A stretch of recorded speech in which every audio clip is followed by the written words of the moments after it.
हमारे साथी प्रधान जी, बीडीसी और भी हमारे यहाँ जो सम्मानित मंच पे हमारे वकील साहब वो सब लोग बैठे हैं, सभा में उपस्थित बुजुर्गों, माताओं, बहनों, मेरे नौजवान भाइयों, सबसे पहले तो छोटी छोटी बहनों मैं सबसे पहले तो आप सबसे क्षमा चाहती हूँ। ठीक है, क्षमा चाहती हूँ कि मुझे आने में विलम्ब हुआ, पर जैसा कि प्रधान जी ने कहा सही कि घर है, ये मेरे घर का आंगन है, और वकील साहब ने भी कहा कि आपके घर का आप कभी भी आ सकती हैं। तो मैं तो अपने घर में आई हूँ, अपने घर के आंगन में आई हूँ, देर से भले ही आई हूँ, पर हमेशा आप लोगों का आशीर्वाद और प्यार मुझे मिलता रहा। साथियों, पूरे रामपुर खास में अगर कोई कहे कि हम 100% वोट इस गांव से मिलेगा, शायद मुझे 1 मिनट के लिए मैं उस पर विश्वास करूं ना करूं, पर भरतपुर ऐसा गांव है जिसने करके दिखाया, इसलिए मुझे पूरा भरोसा है कि अगर आपने कहा है तो 100% वोट मुझे यहाँ से मिलेगा।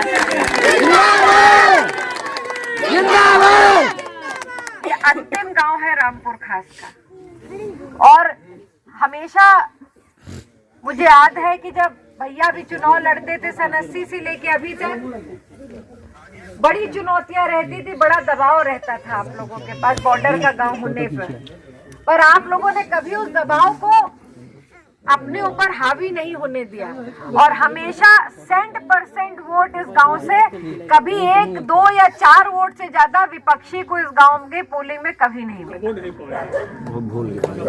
और वो मुझे हमका लागत है भूल के बुलाए के डाल दे, बात अलग है। तो आप लोग का, और मुझे, हम तो बहुत छोटे थे बचपन से,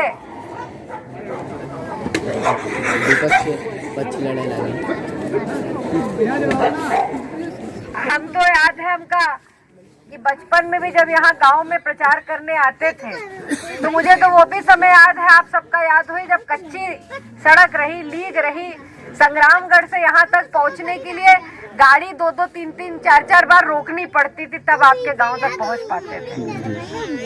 यही नहर की पटरी थी कच्ची, और जो कट जाती थी तो आपके गांव में पहुंचने का कोई रास्ता नहीं। तब हम ब्लॉक प्रमुख बने, हमें याद है धीरे धीरे करके इसे पहले, सबसे पहले मैंने अपनी ब्लॉक से इसमें खड़िंजा लगवाया था।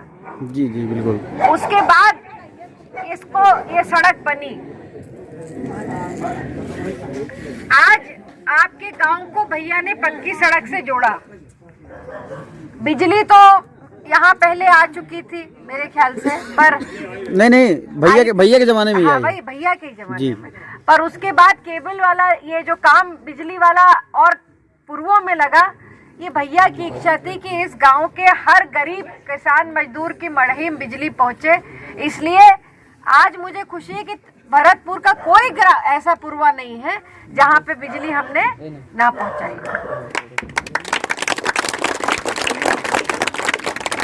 बस इतना ही कहूंगी, बहुत सारे काम हुए हैं और बहुत सारे काम अभी होना बाकी हैं।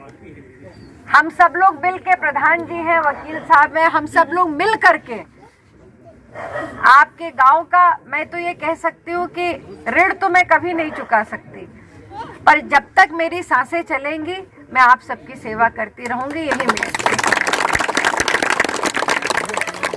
बाकी बहुत रात हो गई, आप सबका जाए को हुई, पर घर तो जाए ना पाब्या, खेतवा के ताकत हुई, तू सब तो यहाँ बैठ यहाँ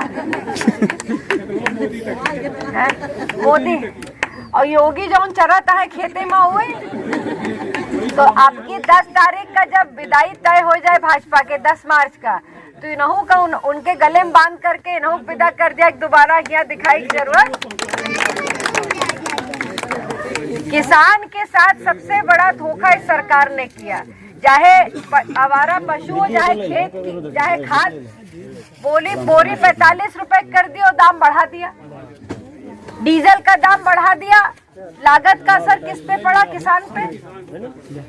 और जब आप अपनी फसल बेचने जाते जो उन बच जाए चरे से, ओमा आपका 12 रुपया 14 रुपया, इससे ज्यादा नहीं मिलत है।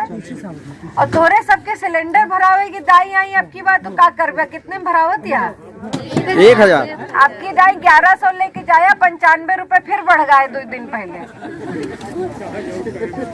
कड़ू तेल कितने में मिलता है? 220 रुपया लीटर। 20 रुपया लीटर। प्योर नहीं ना, मिलावट वाला है। 250 है। कबो सोचे रहा 200 रुपए तो दिहाड़ी, 210 है ना दिहाड़ी, 203 202 दिहाड़ी है और 200 रुपए का कड़वा तेल है। तो बताओ गरीब आदमी बचाएगा क्या और खाएगा क्या? सिम चालू करने के लिए 100 रुपए डलाना पड़ता है। नहीं, अब तो बिजली तो हमने लगवा दी, पर उस पे चार्ज कितना दे रहे हो? 550 रुपए, 550 बिल बढ़ा दिया। यही गैस सिलेंडर कांग्रेस के समय में 350 का था, जो आज 1100 का है, जिसमें सब्सिडी भी आती थी, जिसमें सब्सिडी भी थी। और बिजली का बिल 150 रुपए का था, आज 550 का। जी जी। ये किसकी जिम्मेदारी है? यही भारतीय जनता पार्टी की जिम्मेदारी। और जो नौजवान खड़े, बताओ किसको नौकरी मिल गई सरकार में? मिली किसी को? एक नौकरी मिली है, सही कहा था कि डंडा पकड़ा और जाए के आपन खेत ताका, चौकीदारी करा, ओम पैसा ना मिले, फ्री में करे कहे तो कह लिया। और जिनका नौकरी मिली रही प्राइवेट वाली, वो चली गई कि नहीं चली गई? लॉकडाउन हुआ, नौकरी चली गई। नोटबंदी हुई, कंपनी बंद हुई, नौकरी चली गई। तो कुछ दिए तो नहीं आप सबका, और जौन रही वहू ले ले। तो अब की दाई 10 तारीख का जब सरकार बने, एक बात तय, आज पहला फेज का चुनाव होगा। भारतीय जनता पार्टी दोबारा सत्ता में नहीं आ रही, ये तो तय हो गया। पर एक बात और तय है कि आपकी बार 403 विधानसभा में समाजवादी पार्टी ने एक ही सीट छोड़ी है, वो भी है रामपुर खास की सीट। उन्होंने समर्थन किया है हमको। ये तय कर, ये चुनाव से संबंधित नहीं है। ये समझ लीजिए कि चुनाव के बाद क्या होने वाला, ये उसकी तस्वीरें, जो गैर भाजपा सरकार बनेगी उसमें कांग्रेस पार्टी के बिना कोई सरकार बनने वाली। और जब कांग्रेस पार्टी के समर्थन से सरकार बनेगी तो सबसे बड़ी हिस्सेदारी भी अगर किसी की होगी तो रामपुर खास की होगी, दूसरी किसी की नहीं। मैं आप सबसे इतना ही कहना चाहती हूँ कि बस इतना ध्यान रखना कि अगर 5 साल मैंने मेहनत की है, फसल लगाई है, तो इस फसल का मेहनताना भी हमको ईमानदारी से मिलना चाहिए। यही आप सबसे कहने आए। बहुत बहुत धन्यवाद।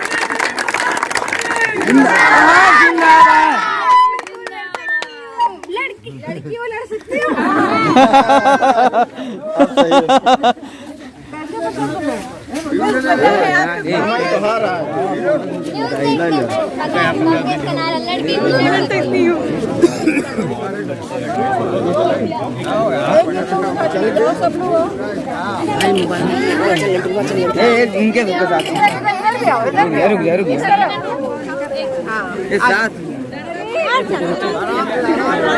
दीदी